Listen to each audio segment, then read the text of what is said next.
care of yourself during medical school, whether that be just your general well-being, your mental health, your nutrition, or just your finances. So I'd like to introduce the amazing Amy, a third year from the University of Exeter, and she's going to be telling you about taking care of your mental health during university. So, hello everyone, and my name is Amy Stokes. I am a third year medic from Exeter University, and today I'm going to be talking about taking care of yourself in the first year of medicine. I'm also doing this presentation with Emily Woodcraft and Nuria Horner, who are both third year medical students at Exeter too, and we're all part of the Committee of Wellbeing in Medicine Society in Exeter University. So, part one, I'm going to be talking about imposter syndrome. So imposter syndrome is a severe feeling of inadequacy and self-doubt in your surroundings. And it's the perception that you haven't really earned your own accomplishments and that you don't belong in the position you are. Personally, I've experienced these feelings, especially in year one, as you're going into a completely different environment where you're surrounded by high-achieving academic individuals like yourself, and this can be very different from perhaps your college experiences or experiences of secondary school. So a bit more about imposter syndrome. So despite its name, it's not actually indicated as a psychological disorder, and it can actually just be referred to as imposter phenomenon. It's easy to feel like you're being ungrateful for your position because of this self-doubt, but it is an innate fear. So it means that this is a physiological response, which means that you're not actually at fault for these feelings. So don't worry if you do feel ungrateful, if you're having some self-doubt. And it also means that it doesn't improve with a greater amount of achievements. So by overworking yourself to perhaps overcome these feelings, you're not actually doing your well-being any good. And even Albert Einstein is thought to have experienced this syndrome. So it just goes to show that it can affect anybody. And it can range in severity. So like I said at the beginning, I've experienced some of these feelings. I wouldn't say they impacted me majorly compared to other people, but it's just nice to be aware that they can happen and you may be experiencing them. So who does it affect specifically? It's mainly high achieving students or anyone who is high achieving, which is why medical students are at such a great risk of this syndrome. And the first year of medicine, it can be really tough. Like I said, you're coming from a different environment and you're having to get used to a different course and university life at the same time. So you've transitioned from this high achieving background into likewise individuals. So it is quite difficult. And therefore it's easy to look at your peers and think, do I actually belong in this community here? And the answer is yes, you do belong here. That's why the medical school has chosen you to come here. They chose you for specific reasons, so don't necessarily focus on these feelings too much. It's just an achievement in itself to be in medical school, so don't focus too much on the people surrounding you, just focus on yourself more. It also appears to affect women more than men. This may be linked to perhaps women having more issues with worry and fear compared to men. And what was interesting is it may be more apparent in misrepresented groups, for example, BAME groups or in disabilities. And this is linked to the feeling of having a minority status, which might sort of cause this innate self-doubt around you, and you start to compare yourself to people, to your peers perhaps. So competition and imposter syndrome. From the get-go, medicine is a very competitive course. It's very based on teamwork as well, competing with each other in sort of an indirect way. So just think about the lengthy process you've had to endure just to get into medical school. You've had interview processes, you've had GCSEs and A-levels. Those are all very competitive processes that you've had to use. And despite medicine it is a very teamwork based environment, you know, you're taught from the start to make sure that you are working as a team rather than individually. So it is quite a contradiction, the fact that you're competing with each other as well. But for example, your academic results, they may affect whether you can intercalate, and even your AMKs, you know, your scores are based on calculations of averages in the whole year. So there's always going to be fellow students around you who fail, and then obviously dictate what your score is going to be. And it's this whole culture of competition that can lead to feelings of imposter syndrome, and then they can lead to feelings of self-doubt. So it is something to be aware of.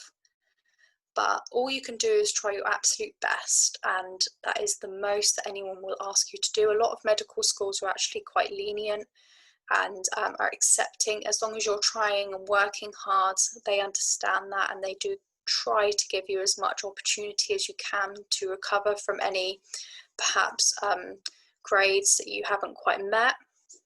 So it is just about working as hard as you can, but you have to ensure that your well-being isn't affected. So what you need to do really is find a nice balance between well-being and working hard. And this can be quite hard in the first year, especially for me. I found it quite difficult. I always felt like I wasn't working hard enough, and that in turn actually had an effect on my well-being. So it's not always as much work as you can. It needs to be balanced with, I need to take time out for myself. So what can imposter syndrome lead to? These are quite extreme examples, but it's just nice to be able to show how it can be linked with other ideas. So psychological stress, emotional suffering, mental health disorders like anxiety and depression, drug abuse, and sabotaging your own career.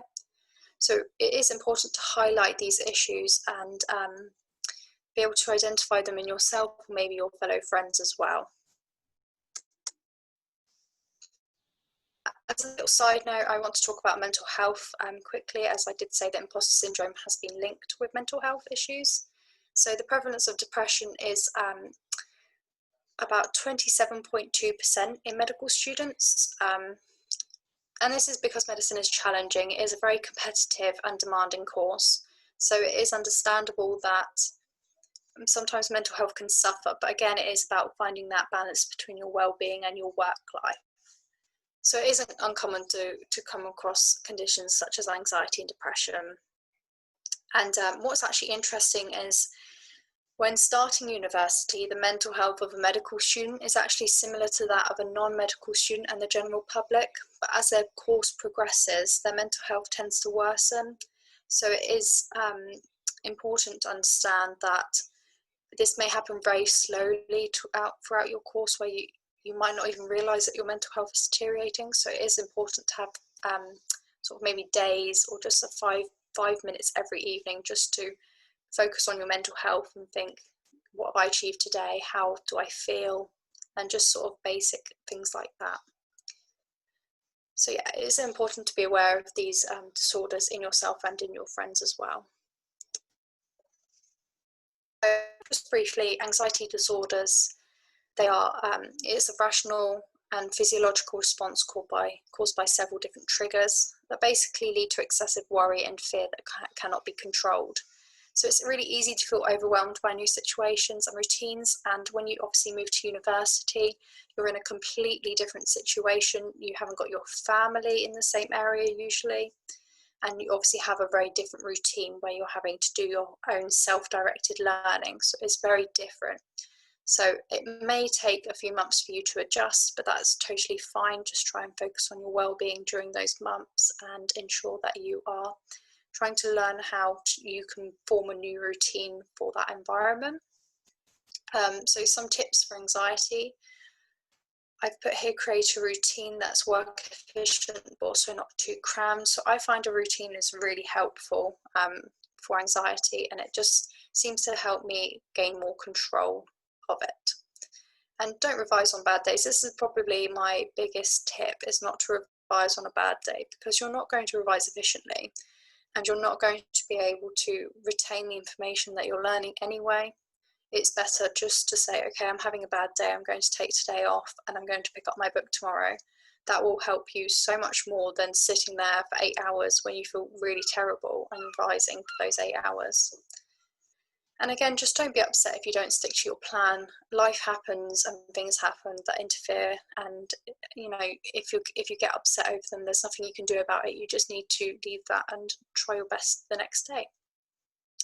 Also, exercising and eating a healthy diet, which is what Nuria will be talking about shortly. This is really important, I think, just to make sure that you're getting all the right nutrients in your body and you are being healthy. And exercise is also a very good stress reliever.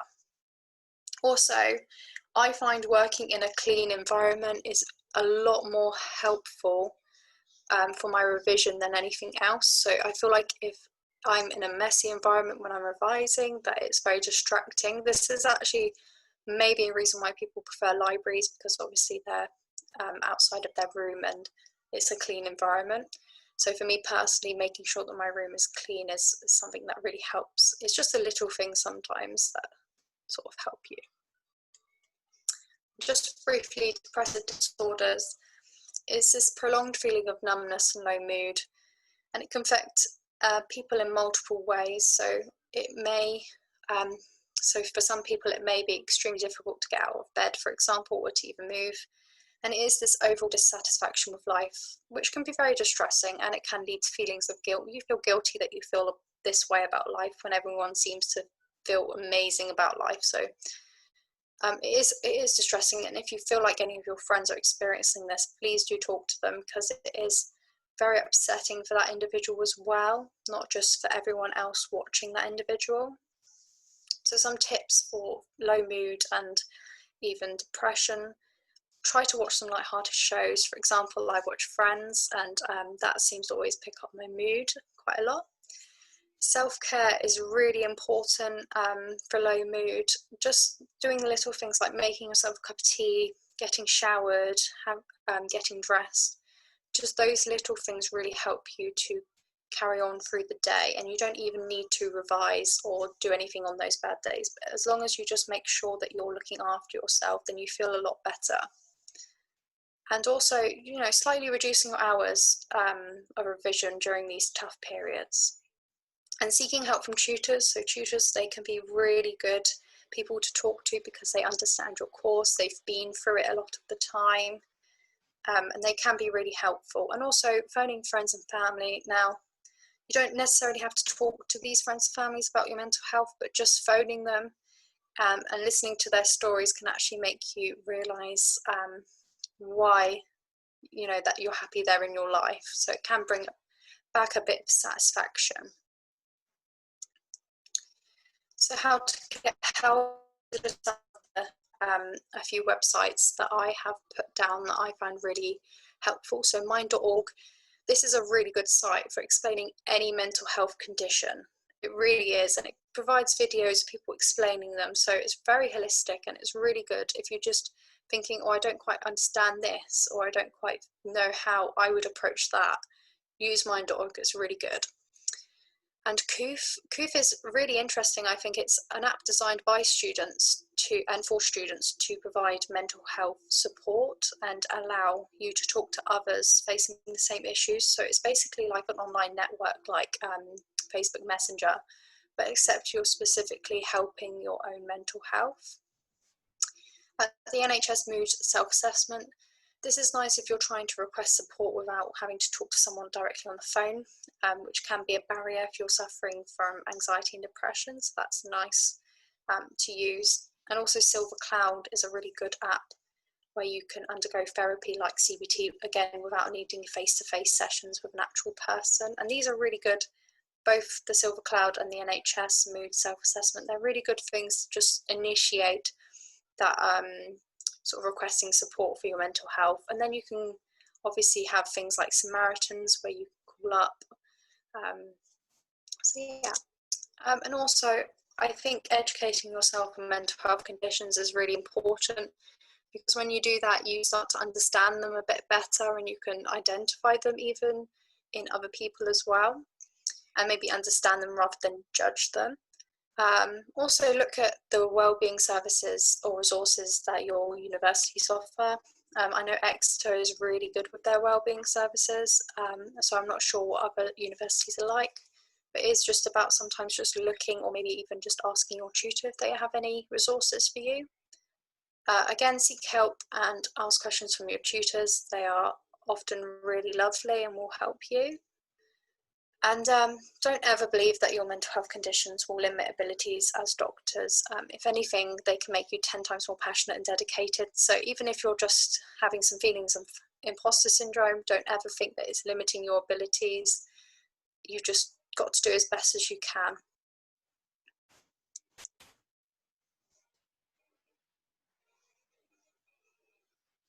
So next, Emily will be doing a chat on transitioning into the medical community. Please go follow S-Docs. It is a really good page for loads of different lectures. Thanks so much, Amy. I'd like to introduce Emily, another fantastic speaker from the University of Exeter, who will go through transitioning into the medical community.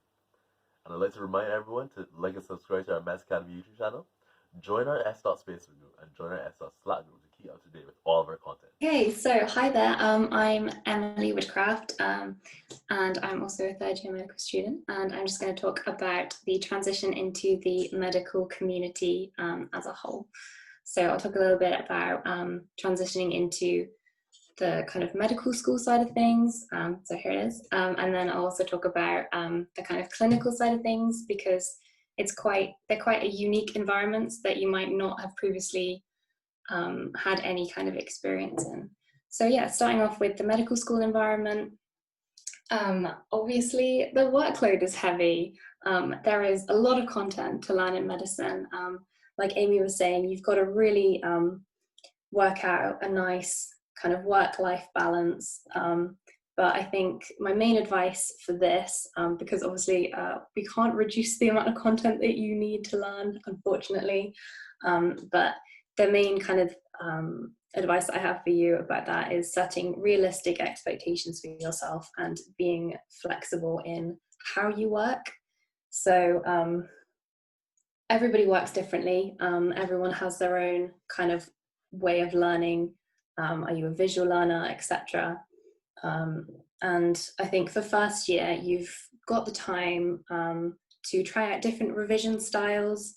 So, maybe you like working with mind maps, and also there's the fact that I kind of split medicine into sort of three main areas. You've got the clinical side of things, so that's things on placement, working with patients, and then you've got anatomy, and then you've got biomed.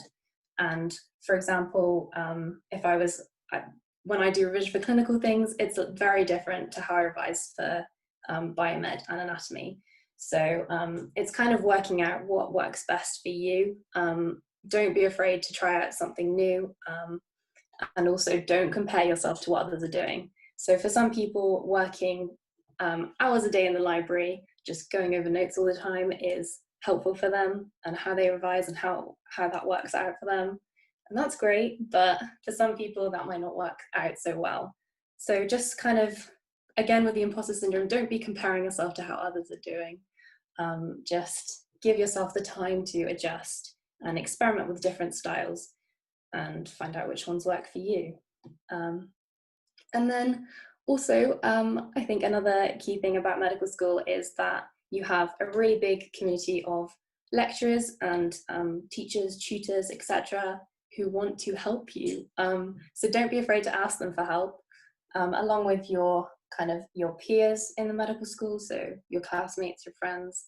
Don't be afraid to stay after a lecture and just have a chat with the lecturer about maybe if there was something that you didn't understand so well, or even if you're just kind of interested in the topic. Teachers can really appreciate you being enthusiastic about their specialties. So don't be afraid to maybe in the environment of COVID, popping them an email would be the thing to do. But yeah, so ask for help. Generally, people that go into medicine do it because they want to help other people. So don't feel like you'll be a burden, or that you're wasting their time, or that they won't want to answer your question, because they most likely just want to help, and everybody just wants you to succeed. So yeah, don't feel like you're being a burden or anything. And then lastly, I just wanted to talk a little bit about the student community. So I've got up here, I've got a few different societies. So as well as your medical student peers, there's also kind of wider societies in your medical school. So these are just ones I quickly found from looking at the Exeter one. So whatever you're interested in, it's important to have a life outside of medicine. Obviously, it's really important to put the hours in, put the time in, but at the end of the day, what will make you a good doctor is not just the academic side of things, but also how well-rounded of a person you are. And things like, you know, maybe if you're into knitting or you're into baking, being part of like society can really help you to take better care of yourself and be a good use of your free time to wind down and chill out between revision sessions. And then also there's the opportunity to, if you, for example, if there's a society that you really enjoy being a part of this year, in your first year, then maybe in your second year, you might decide to join the committee of it. So for example, I'm on the Wellbeing in Medicine committee, and I feel like the skills I've learned from being on the committee are really useful for kind of going off into medicine, skills related to networking, interpersonal skills and social skills and things like that. So just kind of don't feel like if you're not doing medicine stuff all the time that it's necessarily bad and won't help you to be a good doctor, because there are so many different skills that make you a good doctor. So yeah, and then the next slide. I'm not in control of my slides at the moment, so sorry for the delay. So yeah, so the next I'm just going to talk about placement. So I only do this quite briefly because I'm sure in first year you won't have as many placements, but there are some universities like Exeter, for example, where we do monthly placements, so you can be exposed to the clinical environment quite early on. But yeah, so I've just got a little word cloud here that has all of the, well, not all of them because there are many, but some of the different roles that people have within the multidisciplinary team. So the MDT, which I'm sure is a buzzword that you've heard from prepping for interviews. So really there is a massive team of people in medicine, and it's kind of all about working towards the same goal of helping out your patients. It might feel like the consultant is a bit daunting or kind of asking you too many questions, but at the end of the day, everybody wants to help each other out. So don't be afraid to ask questions, and don't be afraid to ask if you can practice a certain clinical skill. If you're learning clinical skills in first year, things like taking histories, don't be afraid to ask if you could practice it, because the sooner you start practicing, the more experience you'll get, and the better you'll be when it comes to having proper placements and things in third year and onwards. But yeah, so be enthusiastic. Everybody on the team really is very likely to warm to you more if you are enthusiastic and interested. And then lastly, I just wanted to quickly talk about online medical communities. So there are loads of different spaces online for medical students.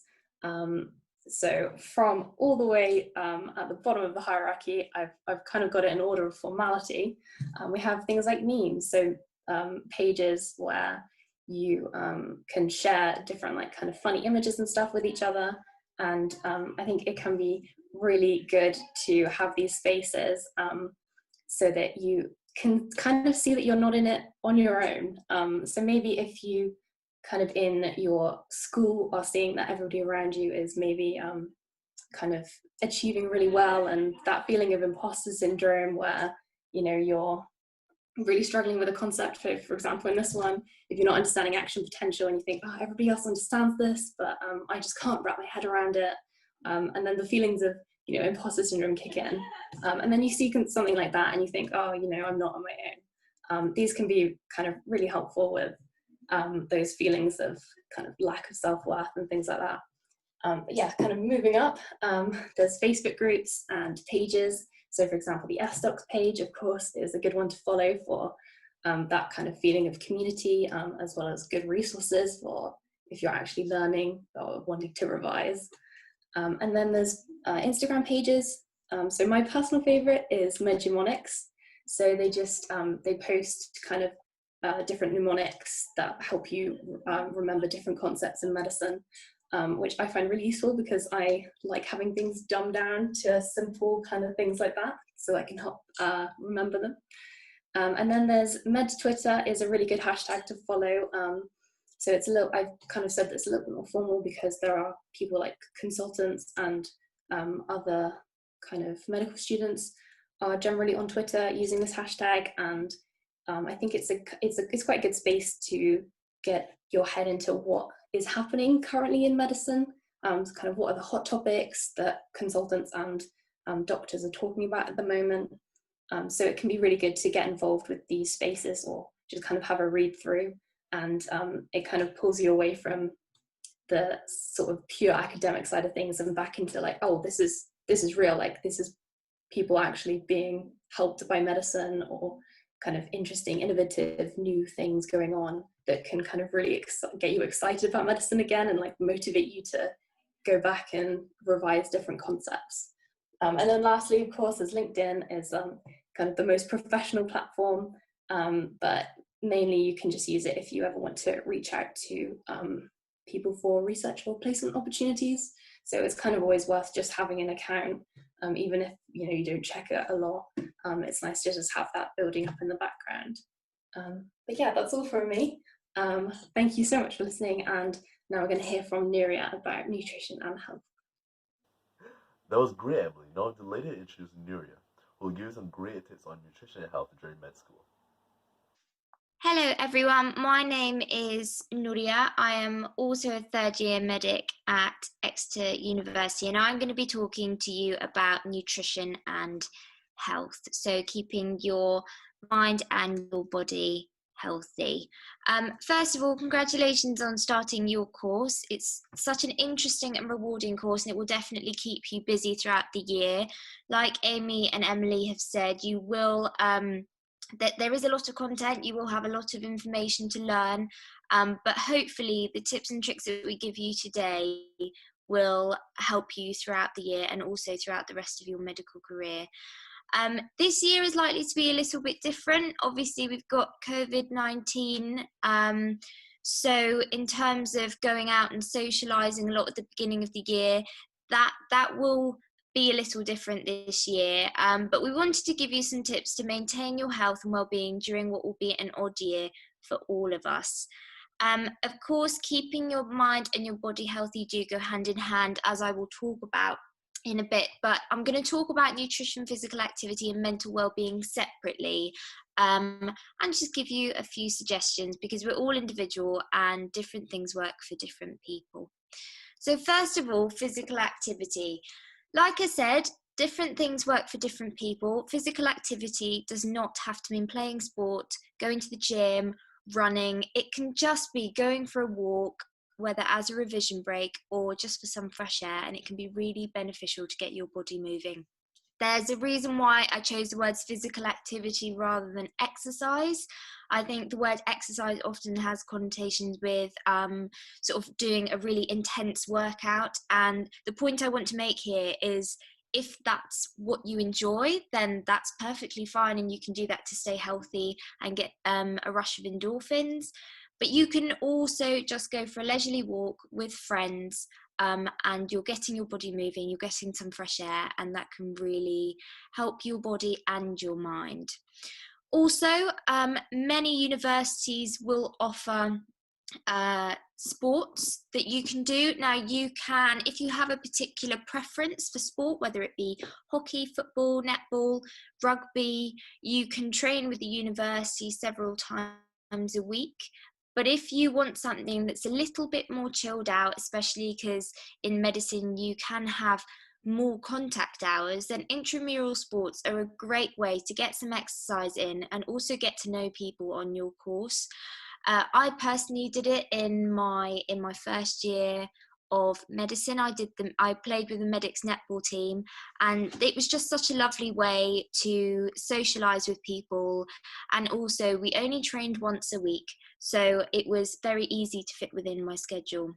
Another top tip for you: Borrow My Doggy is an amazing app. I actually this morning went and took a dog out for a walk by the beach.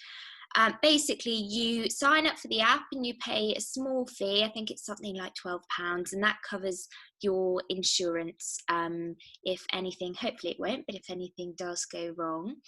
And then you can search through dog profiles and you can contact the owners and ask to take their dog for a walk. One of my housemates is doing it every Saturday morning, and she was saying this morning that it really gives her a reason to get up on a Saturday morning, and it's so good for her because she goes out and she gets some fresh air, and she also gets some miles of walking in as well. So that's something that I think, if you can, would be it'd be a really great way to get out and to walk, especially if, like me, while you're at uni, you miss your dog at home. So next I'm going to talk about nutrition. Now, this is something that has always interested me personally, but quite often in first year, nutrition isn't at the forefront of students' minds. The first few months, you'll most likely be juggling finances, your lectures, and spending time with new people, and that is completely fine. At the end of the day, what's most important is that when you're settling into university, you feel comfortable and you feel happy in your environment. Once you've settled in, you might want to start thinking, I mean, certainly when I was starting university, many people, especially when their student loans were coming in, were getting sort of takeaways and Dominoes. But after a while, when budgets start getting a little tighter, I've listed some tips here for cooking during first year, and I've also continued to use the course. So when you're cooking, you could cook double and then have some for lunch the next day. You could also meal prep. This is very useful for saving time and money, and something I often implement when I have a very busy revision schedule. I know it saved me a lot of time last year. What I mean by meal prep is, for example, on a Sunday afternoon, you could make, so I used to make peanut butter noodles or a stir fry, and I would make enough for about 4 portions, and I'd put them in the fridge and have them throughout the week. And I could just throw it in the microwave and it would be ready in 2 minutes.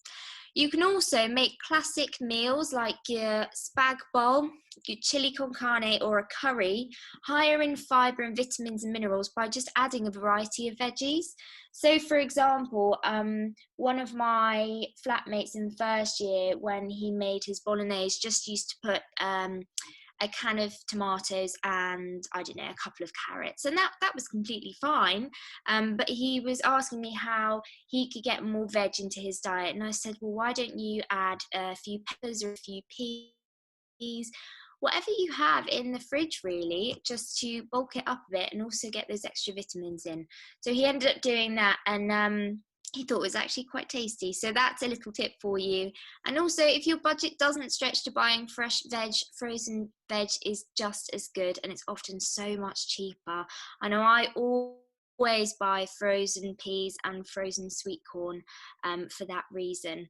Also, great websites for recipes include BBC Good Food, that's a really good website, Bosch, and the Student Food Project, which I only found recently. And there are some really nice cooking recipes on there, and they also make recipes specifically that are cheaper to make because they appreciate students won't have a huge amount of money.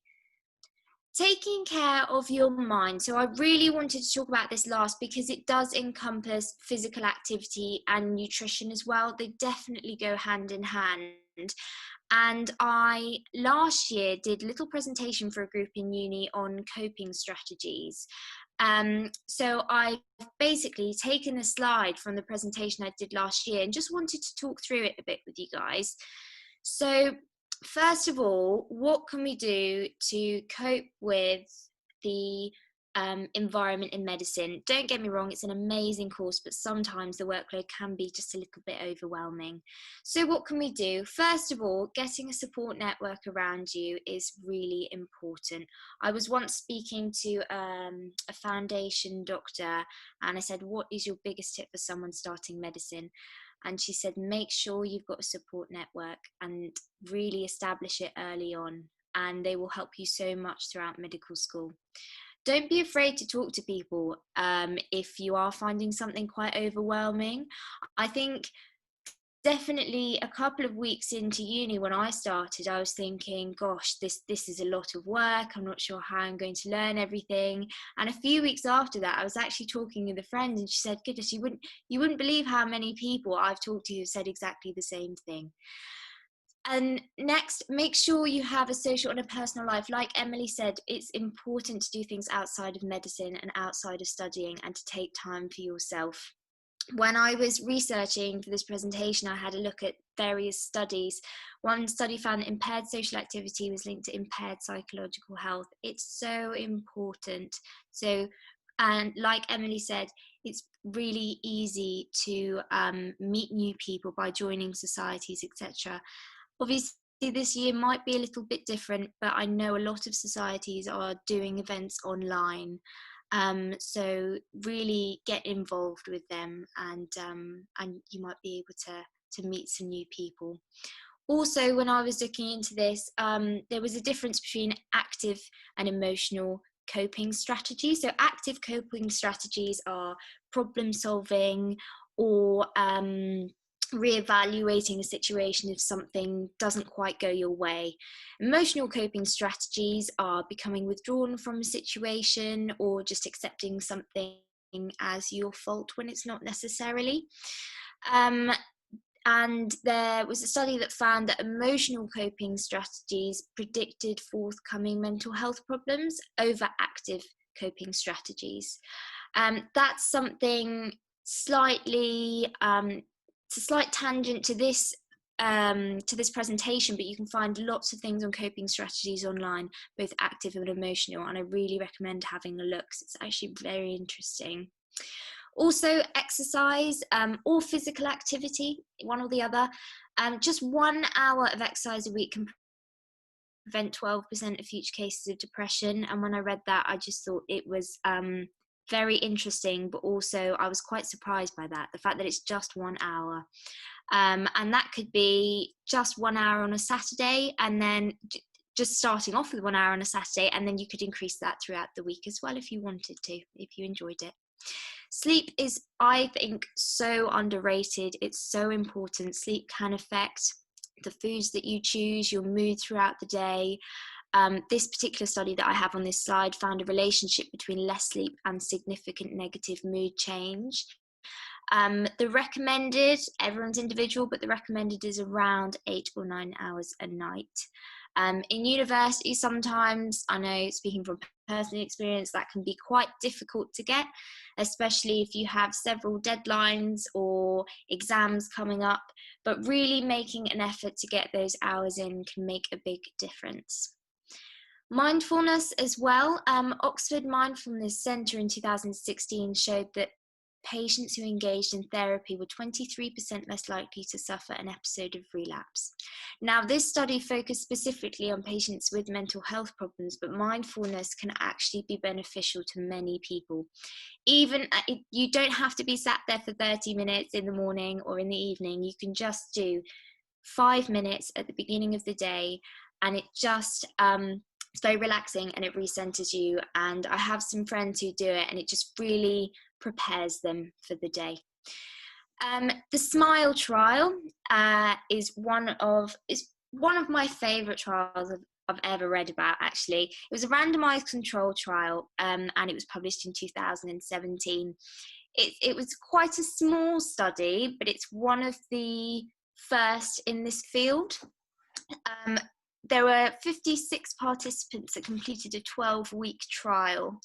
So they were split in half, and one group were given a Mediterranean-style diet. So lots of fruits and veggies, a couple of portions of fish a week, and then foods with a lot of good fats like avocado, nuts, seeds. And then there was a control group that went to a couple of talking sessions a week. Now, with the group that had the Mediterranean diet for 12 weeks, sorry, I need to make one thing clear here. All the participants had a mental health diagnosis. I think the majority of them had a diagnosis of depression. Now, by the end of the 12-week trial, those who had been on the Mediterranean diet, there was a 32.2% remission. And those in the control group, there was an 8% remission. So, like I said, this is quite a small study, but it really, I think, demonstrates so clearly the impact that a good diet can have on mood. And then the last one I have listed here, micro stressors. So I found this one quite interesting. I listened to it on a podcast. I believe it was with Dr. Rangan Chatterjee. And he was talking about micro stressors in the morning when he wakes up. So, for example, you get up and there is something on the floor and you trip over it, and then you go down to the kitchen to make your breakfast and there's a cup that's been left out on the side, and it's something that you don't necessarily realize will annoy you. And he was saying that you can sort of spot these 6 or 7 micro stressors throughout the morning, and by the time you leave the house to go to work or to go to uni, you can just be in a bit of a bad mood. So he said things like preparing your clothes the night before, like Amy was saying, having a clean working environment and a tidy working environment. It can make a huge difference. And before that podcast, I hadn't actually realised how much of a difference that could make. So thank you so much for listening to us talk today. I really hope that's been helpful for you guys. Good luck with your course. Medicine is really amazing, and please subscribe to SDocs on YouTube and follow their Facebook page. They have some amazing resources. And if you have any questions, direct them to Amy. Her email is on the screen. Bye, guys. Now that Nira has given us so much information, last but not least, I'd like to introduce Jared, who will be telling us about managing our finances during medical school. And remember to like and subscribe to the Medics.Academy YouTube channel, join our Facebook page, and join our S.Slack channel to keep up to date with all of our content.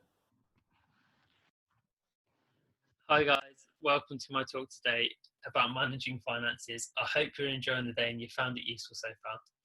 The aim of my talk today is to help you understand and organise your personal finances so that you can make the most out of med school.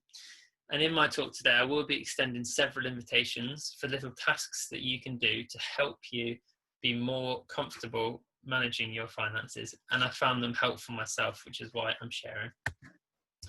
Now, I'm sorry to say this is not a get-rich-quick talk. You won't be lying in piles of money by the end of it, or retiring at 30. However, the principles that we talk about today are things that can help you in med school and can take some of the pressure off your finances. Now, med school should be a time for us to enjoy as much as work hard. It's essential for us all to find time to relax and do the things that we enjoy. And that's the aim of the talk. Quick disclaimer, this talk is based on my personal experience. I'm not a financial advisor.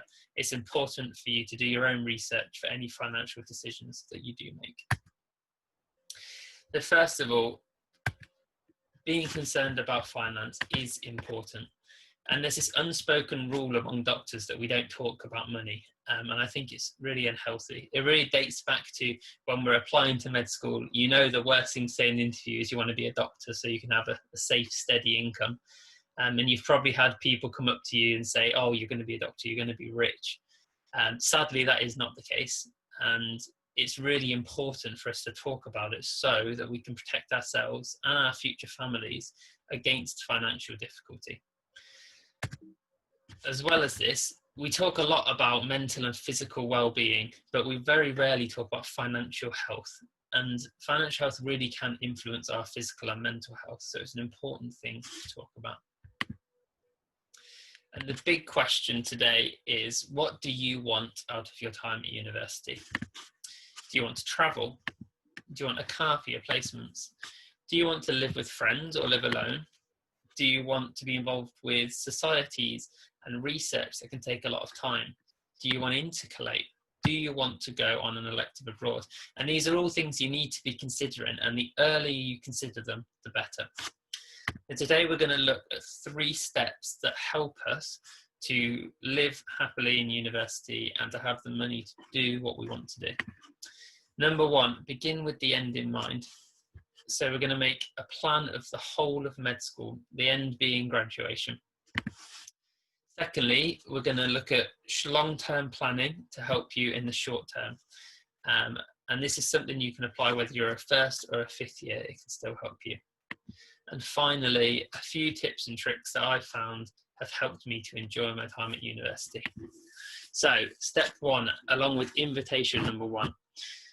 Whatever stage you're at in this process, you can take hold of your finances. And the first thing to do is to make a long-term plan of med school.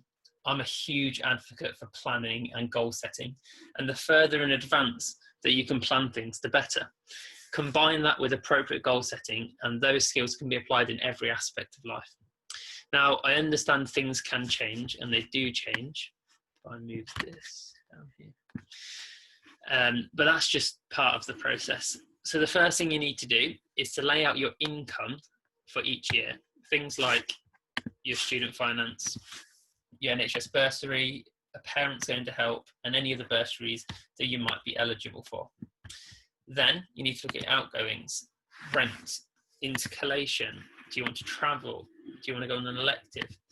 And do you want a car? Now these things not only need to be planned as to if you want to do them, you also need to think about when you want to do them. And as you do this, you can sort of set out your income and outgoings each year and calculate any large gaps that need filling. It's simple stuff, but it does make a huge difference. So we're going to have a little bit of an aside now and talk about student finance and the NHS Bursary. And that's because I think that they're really poorly understood topics. Now, we'll talk about the student finance in a minute, but those are some numbers that I'm sure you're all quite familiar with. The NHS Bursary is essentially free money. And I've heard a lot of people give the funding system a lot of stick because you can't live off it. But at the end of the day, it is free money. The NHS have no obligation to pay for your tuition and your living expenses. They're literally giving us a minimum of £10,000 gift. So you get your tuition fees covered up to an undergraduate tuition fee. And then you get £1,000 non-mean tested bursary. You get a couple of thousand more based on your family income, whether you live in London and whether you're living at home or not. A few other things, you can apply for a top-up maintenance loan from Student Finance England, and you can get £84 a week if your course is more than 30 weeks. You need to apply separately for that. On top of that, you can get help with childcare costs. You can get a disabled student's allowance. They also help with travel costs for elective and placements. And these things are all worth reading up about in advance. So the NHS Bursary, what, when, how? It's paid for all years past 4th year. So if you're an undergraduate student, you're looking at it being paid 5th and 6th years if you've intercalated. And in those years, as I said, you can get a loan from Student Finance England, but be aware that they are a lot less than the loans you've been getting previously. And so they're not quite as easy to live off. In your final year, it's even less, so just be aware of that. And they do count for intercalation. It's always worth asking your university in advance to make sure that you can use the NHS Bursary on whatever course you're trying to intercalate on. But I haven't come across one they don't count for yet. Now, this is my personal example. I'm doing an MRes this year, so a Master's in Research. That course costs £11,000. The NHS Bursary will only cover up to an undergraduate tuition fee, so that's £9,250, leaving £1,750 to pay. I chose to save up and to pay for that myself, rather than get a postgraduate loan for reasons that I will talk about now in a second, actually, because we need to cover graduate entry, which is a bit different. So if you're a graduate student and you're doing a graduate degree of 4 years, in your first year, you need to find £3,500 to pay for your tuition. and the rest of it is covered by the Student Finance England loans, including the maintenance loan. After that, the NHS will pay £3,715 of your tuition, and they will give you a bursary. You can top that up with student loans for both the tuition fees and the maintenance. So essentially, you need to find some cash to pay for the first year, and after that, you're covered, but you will be getting higher loans. And that moves us on to student loans. Now, this is just a big number to scare you all. And this is the approximate cost of med school for a student in London who has integrated with a master's. So it's a big amount of money, and that's why you've got to think about it. But don't panic just yet. Let's lay out some basic points about student loans. You start being charged interest as soon as you graduate. So when you graduate, you get a letter. It will say, "Thanks for joining the NHS and choosing to serve the people of Great Britain for your whole life. You owe us £70,000. Now, that's not word for word, but you get the idea. And at that point, the interest starts. Current interest rates are at 5.4%, which is 3% higher than the inflation rate. And that can change over time, but this is the real sucker punch, in that every year your student loan gets bigger every year you're out of university because of the interest. So, for example, if you came up with £70,000 of debt, your first year interest alone would be £3,780. And that just goes up because of compound interest. The second point that's important to understand is that it's written off after 30 years. And finally, you only pay 9% of everything you earn over £26,575 for undergraduate loans and 6% for postgraduate loans. If you have both, you pay 15%. The reason I chose to avoid a postgraduate loan is I didn't want to pay 15%. On top of that, postgraduate loans for intercalation tend to be quite low figures, and they get pushed up quite quickly by the interest rate. And because they're low originally, you'll probably pay them off, but you'll be paying a lot more than you borrowed in the first place because of the interest. So with all of these figures in mind, the question is, can the average doctor pay it off? And the answer is a lot more complicated than the question, and it very much depends on what you borrowed. Now, here's invitation number 2. This is a simple thing that you can do to figure out what's the best way to go about your student debt. The reason I brought it up is because it is a big amount of money and it is important. You've probably heard a lot of people talk about that it's not really worth worrying about it and you'll never pay it off anyway, so just forget about it. And that is partly true. It's estimated that 87% of students will never pay it back, but that means that 13% will. And doctors do tend to be on the higher end of earnings over the course of a career. So you do need to think about if you'll ever pay it back. So step number 1, it all might take a bit of time, but it is worth it. Step number 1, calculate how much debt you're going to be in at the end of uni.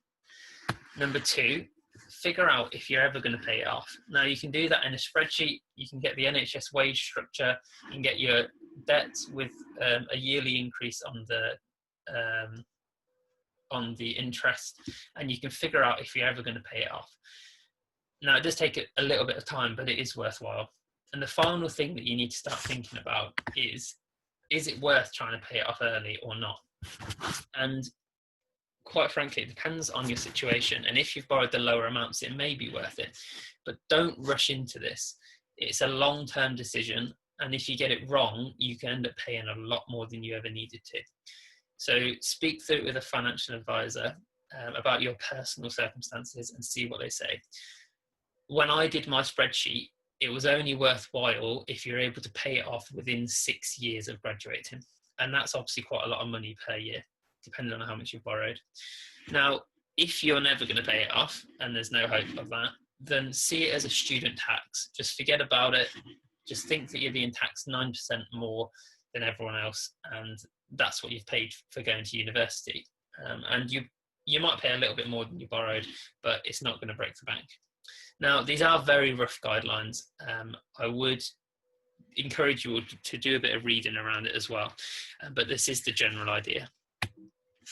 So we're going to move on now to number 2, long-term planning for short-term comfort. And this is another invitation for you to all try. And budget's really the word. I hate budgeting, I'll be honest with you, but I can promise you that if you have a basic budget, it will reduce your stress and open up so many opportunities. And the best way I've found to do it is to plan for a year at a time. So you start by writing in your income and when, so any loans, when they're coming in, any grants and when they're coming in, and so forth. Then you look at your outgoings, and again, when. You've probably recognised the pattern by now. But if you can put them on a timeline, then it makes it far easier to see if you can afford whatever you want to do that year. On top of that, you need to split them into essential and non-essential. Essential being things like rent, non-essential being things like a coffee on the way to lectures. And finally, break them down into weekly and monthly goals. Now, be realistic. Don't say you'll spend £15 on a week of groceries if you know that's never going to happen. And also set aside some money for leisure. You need to plan in your hobbies and the things that you enjoy doing as well. And this is what it might look like at the end. This is my 19 years, 2019 to 2020, budget sheet with all of the end of year stuff taken off, just to show you a kind of overview of what it might look like. And it doesn't take too long, but it does make a huge difference. So that's the second step. The final thing I wanted to talk to you guys about is just a few simple ways to make life easier for yourself. Now, let's keep this simple. All we really need is an income that is higher than our outgoings, and whether that's through student finance loans or a job. And in order to make us even more comfortable, we just need to decrease the outgoings and increase the income. And there are so many ways that you can tweak things to make it easy for yourself. And as soon as your income is better than your outgoings, then you're good to go. So here are my 5 top tips for reducing your outgoings. So you've done your budgeting, you've planned your major outgoings, but you're still a bit short, or you want to save a bit more.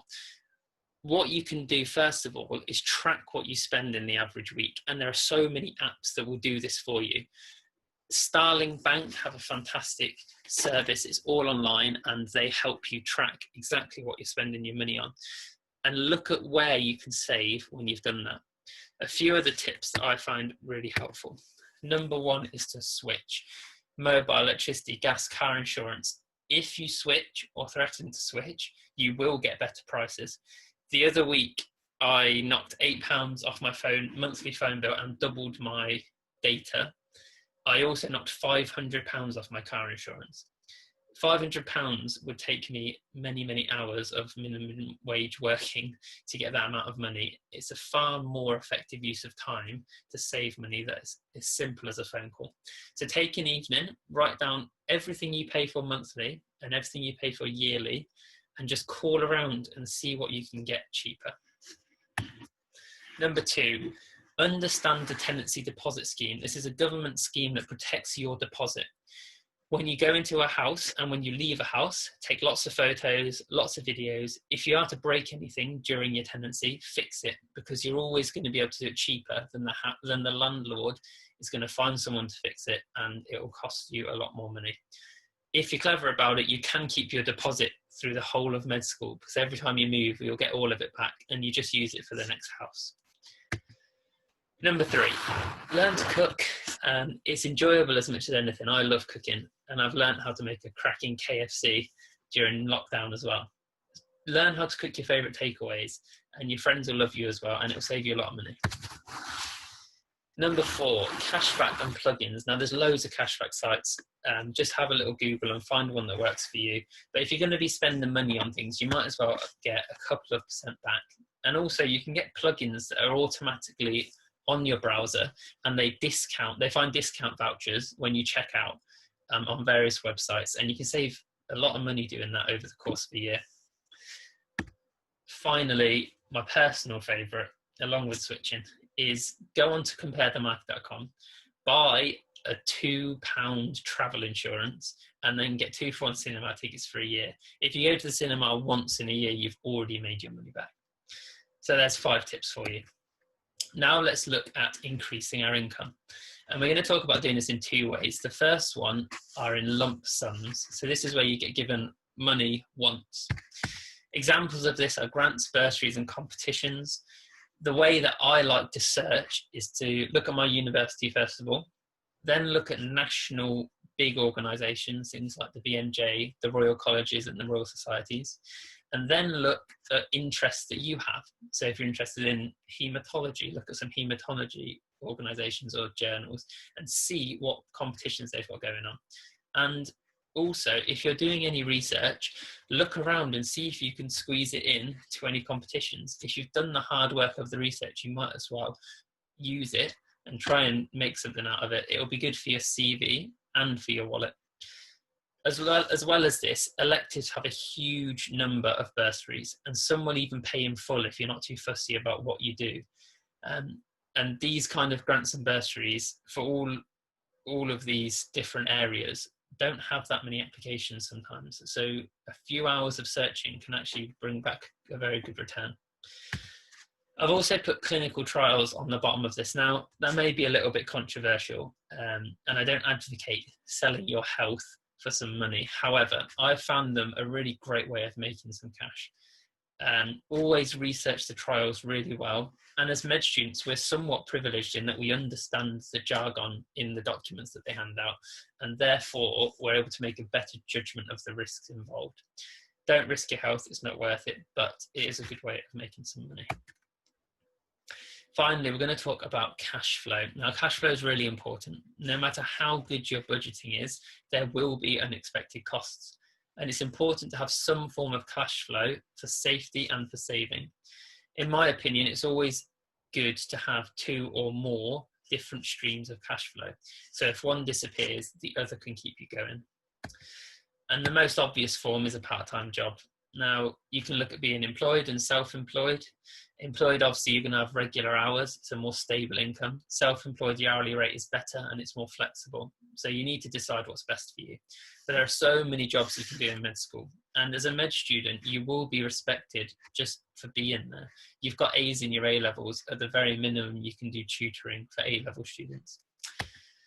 Holiday work is really important and it's great. You can make a big lump of cash by working hard for a few weeks in the summer, and that can help you going for the year, keep you going for the year. As well as that, online work is fantastic. Obviously, it's kind of the way of the world at the moment, but if you can work online, you save time and travel expenses. So finding ways to work online is good. And finally, the gold standard really of cash flow is passive income. And passive is a huge misnomer. It takes a lot of time and effort for any of these things to bear fruit. However, when they do, you can stop trading your time for money. And as you do that, you free yourself up more financially. So if you have any hobbies, anything that you want to write a blog about, try and monetize it. If you're interested in any of things, a simple Google will bring up lots and lots of information. So finally, a quick overview for you all. A good plan of med school with your income and outgoings. A good yearly plan and breaking that down into a weekly budget. And finally, a few tips and tricks to decrease your outgoings and increase your income. And again, this is all to help you have the best time that you can in university. So decide what's important for you and plan accordingly. Here are some useful sites that have some great discounts and information about finance. If you're really in financial difficulty, the Royal Benevolent Fund has great resources and help for medical students. Thanks for listening. I hope you enjoyed the talk. This is my Twitter handle. If you ever want to drop me a message, feel free. Thank you so much to Amy, Emily, Neri, and Jared for all of your hard work. And remember to join our S.Dots Facebook group, our S.Dots Slack group, and like and subscribe to the Medics.Academy YouTube channel to keep up to date with all of our content, including S.Dots Eamon episode 5. Look, listen, live. Thanks for listening, everyone.